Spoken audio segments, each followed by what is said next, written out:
Peace and blessings. Welcome to my channel. My name is Todd Schutze, and I am the certified financial coach and also the founder of True Financial Coaching, where our mission here is to educate, enlighten, and equip individuals with the financial literacy that is needed in order to get off of the rat wheel.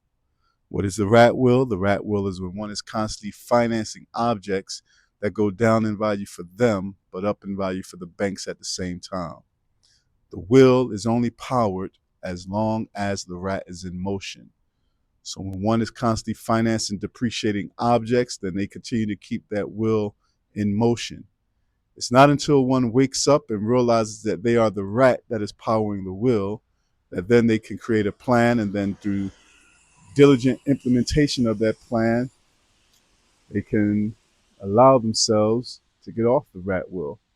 Once they get off the rat wheel, then they become free to do what they want when they want, instead of having to do the things that they don't want.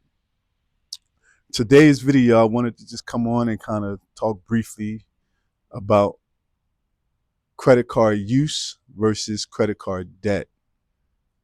And as I have said in previous videos, I am not against credit card use. However, I am against credit card debt.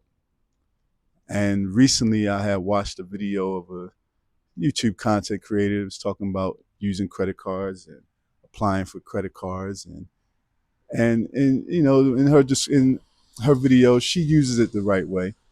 But I kind of made a comment in her video, and just to kind of let her know that, look, she's the exception to the rule, or to the average in the U.S. So I had said that, look, in the video, I had posted a little comment and said $1.3 trillion worth of credit card debt in the U.S. and about $7,000 worth of household debt as far as credit card debt in the U.S. I just put that. And she said, well, it's a good thing I don't live by statistics. And I told her, like, look, like, right, you know, I just put a comment like, yeah, you know, what you're doing, you're not average, right? But these numbers represent the average in the U.S. $7,000 worth of household credit card debt.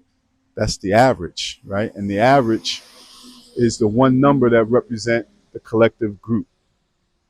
So with that being said, if you're looking at households with an average credit card debt amount of $7,000, right? That just means that there's some higher than 7,000, some lower than 7,000. But when you take the collective number divided by the number of Americans, right, that's what you get. So yeah, you know, although in the video, the young lady, you know, she's doing the right thing, but the majority of the people don't know how to use credit cards.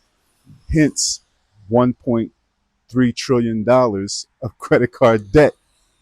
Why? Because people don't know how to use credit cards properly. And as I say, you know, credit card use, nothing wrong with it. Credit card debt, that's when the problems arise. Because if you're using a credit card, you're just using it as a tool, and you only use it when you have the cash.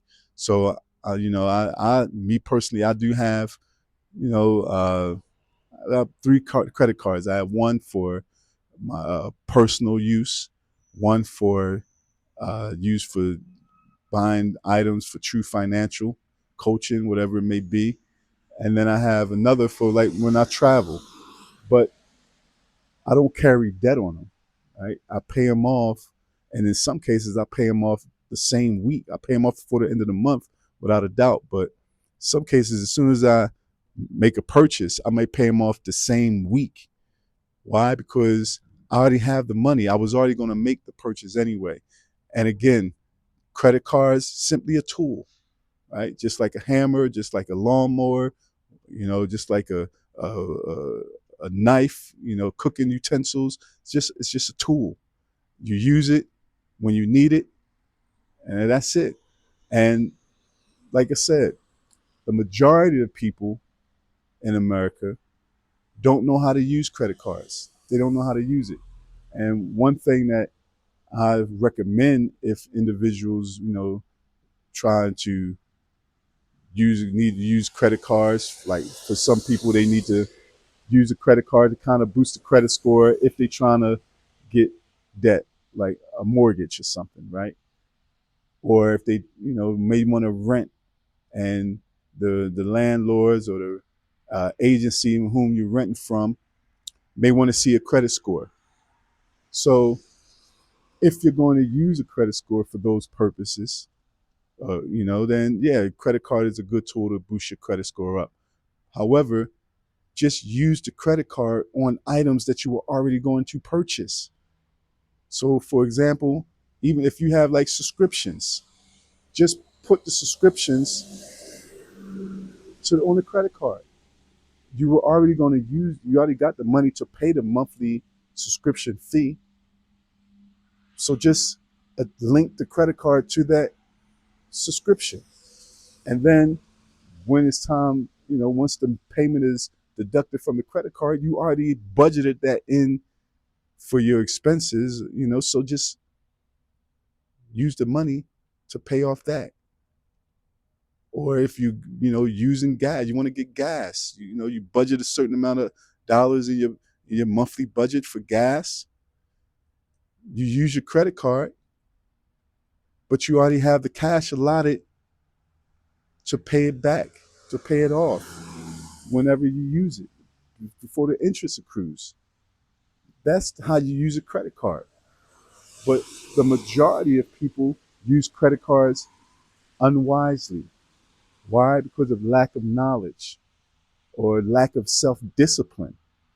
So they're out here thinking that the credit card is free money when it's not free money.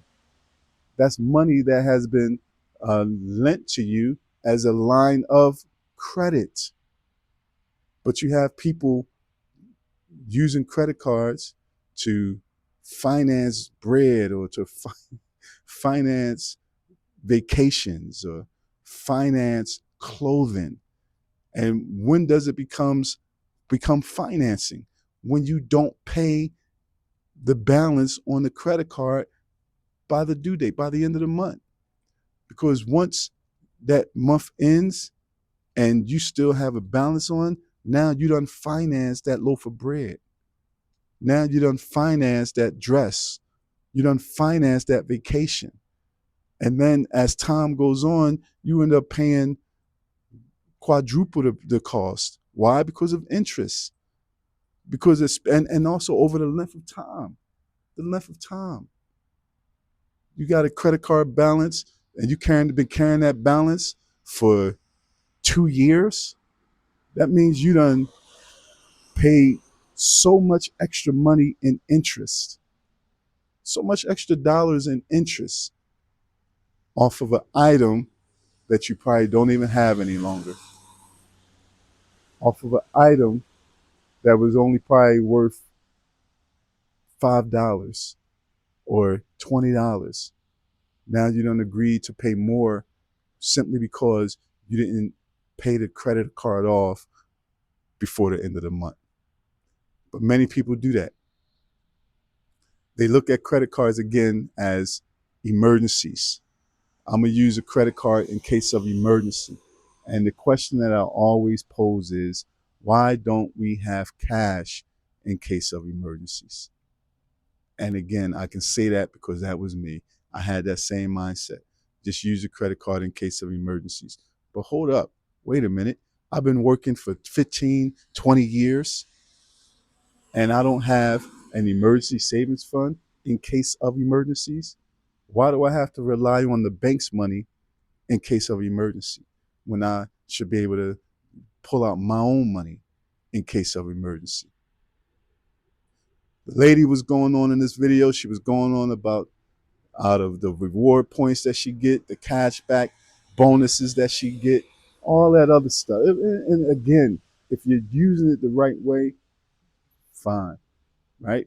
Because if you got you have a credit card that giving you X amount percent cash back on purchases and you paying off the balance, you're not carrying the balance, then yes, that's a perk, right? That's a benefit. Why? Because, and again, I've used it like that. I do the same thing. I know I pay it off. I get cash back. Then, that's money that I can use towards free gas or whatever on the bank. But again, the majority of people are not using that, but yet they brag about this credit card. They're not using the credit card that manner where they're paying it off, right? Where it no longer becomes credit card use, it becomes credit card debt, but yet they still brag out of the same mouth that they're getting 2% cash back, 2% bonus rewards or whatever. Not realizing that when you do not pay off the balance, the cash rewards doesn't matter. It doesn't matter. Why? Because you're paying the amount that you're paying in interest far exceeds the little bit percent that they're giving you on cash back rewards. When you carry a balance on a credit card and you talk about cash rewards, you're not getting cash rewards. You are the cash reward. You're not getting a cash reward if you have credit card debt. You are the cash reward. How is that? Because you have credit card debt and you're paying interest. You're the cash reward to the bank. So there's no need to brag about cash rewards when you have a balance, when you're carrying credit card debt. But people do that. People brag about their credit card limits. They boast about the credit card limit. Why are you boasting on money that doesn't belong to you? Who cares if you have a $10,000 limit or a $50,000 limit? Who cares about that? That's not your money. It doesn't matter what your limit is. If you carrying debt, it doesn't matter. Even if you don't have debt, it doesn't matter. I've realized that this is not my money. It's a line of credit. It's revolving credit. Now, if your credit limit is $300, $400, you got a $400 credit card limit. That says, you know what that says about you? That the banks don't trust you. The banks don't trust you. Either you have no credit, or you're new to the credit game, or you just have bad management skills. That's how the banks view you as. So you got to get a bunch of credit cards and they all got $400 on it. That's not a good thing. But again, if you're using the credit card for, maybe the purpose of, you want to get a mortgage. And again, I'm not against mortgages, but like I said, don't take 30 years to pay off a mortgage, right? But one of the requirements of getting, a mortgage is you have to have a certain credit score, right? If it's a conventional loan, it has to be higher credit score than a FHA loan. But the question again that one must ask to themselves is, why can I get approved for this FHA loan but can't get approved for that conventional loan? The answer is, you're a risk to the banks. But again, that's a whole nother topic. But if you're trying to build your credit, somebody asked me that one time. They asked me that question in I think it was an email they sent me, or put it in the comment section. But they said, how can I build my credit? My response was, pay off your debt. It's that simple. You want to build your credit, pay off your debt if you have debt. It's really that simple. But people look for something outside of themselves to build credit, to get the credit score right. Why? So they can get more debt. And as I've said before, that's what I call a credit score. It's an I love debt score. You only need a good credit score if you want to take on more debt. That's it. If you're not concerned about taking on debt, you don't care about a credit score. You don't care about a credit score. Why do I need the banks to tell me what I can buy? Think about that. Why do I need the banks to give me permission onto what? Let me take that back. What you can finance. I said buy. But I don't need banks' permission for me to buy anything, because there's only one way to buy anything, and that's with cash. Anything outside of that is called financing. But because people don't have the cash to buy, they need to ask the bank's permission to finance. And then the banks will say yay or nay. And while people are waiting, they crossing their fingers, hoping they can get approved. And this is what I'm saying. Financing depreciating objects is financial suicide. And people don't even realize it. They don't even realize it. You are killing your wealth building by constantly financing depreciating objects. You're killing your wealth building, because all the money that you're putting towards paying off or paying down your credit cards, add that up. You can be putting that, building your emergency fund, start investing after you got your emergency fund. Now you can start investing into like your retirement savings. But all the money that you could be doing that with has to go towards paying off the credit cards. Again, credit cards are not the enemy. Credit cards are not bad. What's bad is one's knowledge level as to how to use it, because we're not taught it. It's not taught. It's not taught. And again, I believe that's intentionally done. It's intentionally done. If and I've been in this case. I've been in this case where, a high school, a college student, credit card companies are all out there on the campus. Get your credit cards, max them out. Max them out. That's what I would max out credit cards. Because why? And as a college student, my mind said, oh, free money. Not realizing that, and I knew I had to pay it back, but it wasn't, I'm worried about that. And a lot of people still have that mindset. If you got 5, 6, 7 credit cards and they all maxed out,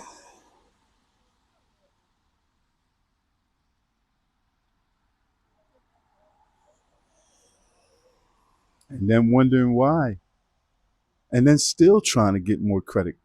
I don't understand that. Credit card use is not bad, because it's just a tool. It's just a tool. Some people use it, for security purposes, but again, they got the cash. Even like when you go rent cars, it's convenient to have a credit card as opposed to a debit card. Right? More information is required. You get a credit card, boom, be on your way. Debit cards, all right, nothing wrong, but I got the money. So I know I'm just going to put it on the card, but before the week is out, I'm paying it back. I'm paying it off. But again, people, we're not taught. Some are taught, but just lack the discipline. Lack the discipline. Why do I have to finance phones? Why do I have to do that? Why don't I have $1,500 to buy a phone? Not that I would buy a $1,500 phone, but I don't know what phones are. I've seen some phones 1,500, 700, 8, whatever. But why don't I have the money to buy the phone? Why do I have to get a credit check in order to get a phone? In order to get a phone, why do I have to get a credit check in order to get a phone? That doesn't make sense to me. I had some guy coming by my house, I think last week, a couple of weeks, I forget whenever, but he came to my house, asked me about my, you know, from representative of Verizon, and asked me about my internet service. Yeah, I see you got internet. How's it going? Oh, it's going well. I'm satisfied with it. Oh, and by the way, what's the model of your phone? Just to see if you need an update. I got an old phone. I told him I got an iPhone. What, I think it's a 7. I don't know. I don't use. I just use it to make phone calls or whatever. Check my email, and I got another separate phone for my videos. I think that's an 11. I don't know. I don't keep up with that stuff. It don't mean nothing to me. But he was like, "Oh, well, yeah, it's time for an update." Okay. Yeah. Well, we have this plan, and you can get 2 free phones or get a free phone and this, that, and other, and at a rate of 23-year contract for $24 or $25 a month. Wait a minute, brother. You said a 3-year contract. I don't believe in financing phones. I told him that. I don't believe in financing phones. Oh, well, yeah, it's not really financing because you get one free. And what? It didn't make sense. And if it doesn't make sense, then it doesn't make financial sense. It doesn't make financial sense because it didn't make sense. You mean to tell me I'm getting a free phone? You're going to give me a free phone 3 years? Just give me the phone if it's free. Just give me the phone. Just give me the phone. If it's free, give me the phone. It's not free. It's not free. You are going to pay in fees. You are financing. I don't finance phones. I buy phones, whatever. I buy phones and then just use a service, a monthly service. No contracts for me. I don't do contracts. Not with a phone. Not with a phone. But people, they do that. It's a big business. And that's why they come out, iPhone, Apple come out, whatever, Samsung, Android, whatever. None of that matters to me, right? Because I realize that the banks, they just all about making money. These companies just all about making monies. That's all. But they'll put these promos out there to play mental psychological games to make you think you're getting a free phone, and you're not. You're not. Why do you need to run my credit to get a phone? Why? Because you don't have the money to pay for it. So we need to get the bank's permission to see if you can be allowed this phone. It's like a child. It's like a child, like a parent does a child. It's like a parent does a child. The child got to get permission from mommy and daddy to do this, to go here, to go there. When you don't have cash and you have to finance, you need the bank's permission. And you hope, please let me get approved. Please let me get approved. Please let me get approved. It doesn't make sense. Financing depreciating objects, again, is financial suicide, because the money that you constantly putting out towards the financial, for that financing that object, plus the interest, is money that can be used to put somewhere else that's earning interest. That's earning interest. There's something called opportunity cost. I'll get into that in another video. But The amount of money that you paying for a financial depreciating object with interest, that money, you can take that same amount of money, put it towards something else that's going to earn you more money. I'll get into opportunity cost in another video. But yeah, I didn't want to be that long. I'm not going to be that long in this video. Just wanted to come on because I saw that YouTuber and she was bragging about, oh, it's a black card, a titanium card, gold card, whatever. It doesn't matter. It doesn't matter. The card doesn't matter. MasterCard, Discover, Visa, American Express, it doesn't matter. People brag, I got an American Express black card. If you're in debt, it doesn't matter. It doesn't matter. If you owe American Express or Capital One or Visa, the type of card they give you is irrelevant. But people boast about that. They brag about that. Get double the points. And here you got $7,000 worth of debt. Bragging about 2% cash back rewards. And here your APR is 27%. Doesn't make sense. But that's the American way. As I have to say, it's normal, but it's not common. I beg your pardon. It's common, but it's not normal. It's common, but it is not normal. It's common for people to have credit card debt, but it's not normal. But people have made it the norm to the point where they say, I'm going to die with debt. As I often say, when you say that, you're saying I'm going to die a slave. But like I said, and it's not just America. It's not just America. Where there's capitalism, there are slaves.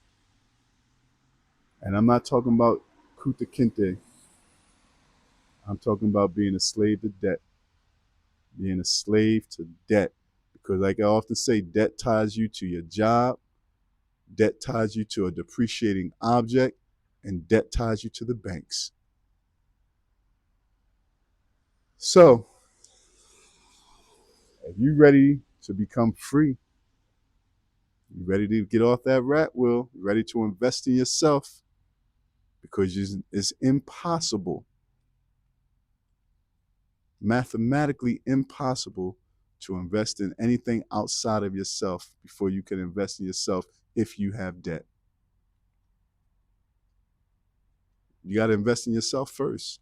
Don't think that I'm going to invest in this stock and then the money I earn from the stock is going to pay off the debt. Don't think like that. You must invest in yourself by doing what? Creating a budget, get your emergency savings fund, start an emergency fund, attack your debt. And then once you attack your debt, then all that money you was putting towards debt, now you can start investing in other things outside of yourself. So if you're ready to become free, get off that rat wheel, come visit me, truefincoaching.com. I can help you get to where you want to be. But you got to do it. You got to do it. I can sit down with you and help you create a plan, but the plan is no good if you don't put it into action.